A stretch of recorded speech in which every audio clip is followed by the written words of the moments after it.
All right, guys, I'm going to show you guys how to change the headlight bulb on a 2012 Honda Odyssey. And so here it is. So it's just a connector. I'm going to show you a connector. So this is what I'm going to be doing to that connector. I'm going to be pushing down on this tab here. So that's all I'm going to be doing.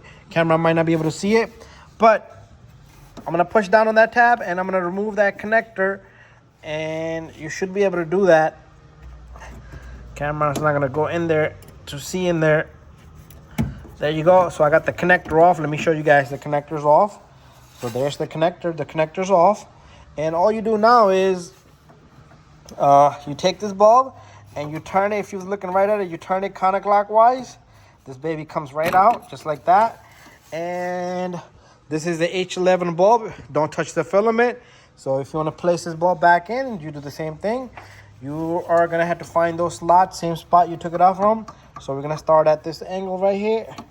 And what you do is you find the spot that it belongs.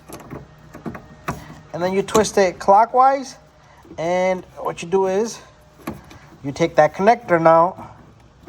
Same way you took it out. You put it back in.